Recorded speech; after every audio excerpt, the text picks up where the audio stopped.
He turned on me immediately, saying I'm a woman on my birth certificate and passport, but he was unmistakably male. So this guy pulls out his phone and starts filming her. And then he asks if any other woman is upset about him being there.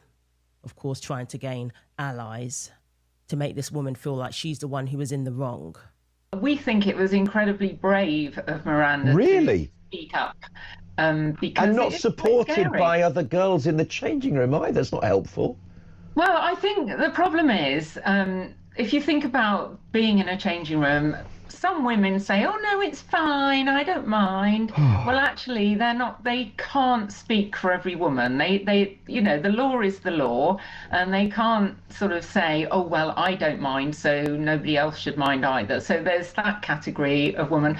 The poor woman in the towel who didn't say anything. Well, I think if I was standing in a towel and there was a You bloke wouldn't, in the would you? changing room, You'd I keep would away. be trying to get to the changing room to change and get decent, Yes. because you're quite vulnerable in a towel.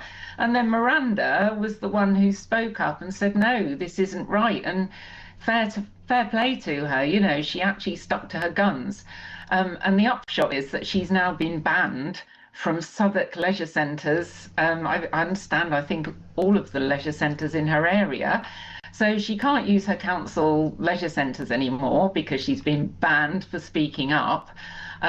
Although I understand the council told her it was the tone of her complaint that was wrong, not the actual complaint, in which case, why are they still allowing the men in? So Miranda's been banned, and the problem is other women will now be reluctant to speak up if they see something untoward in the changing rooms, because they'll see what happened to Miranda, and they'll think, well, I don't want to be banned because I want to carry on using my leisure centre, or I'll just keep quiet. But the fact is, your passport, your birth certificate doesn't mean you're a woman, doesn't make you a woman, because biologically speaking, you are male and always will be male. And no male belongs in the women's changing rooms. And if you ask me, I think these men are lashing out due to the Supreme Court ruling.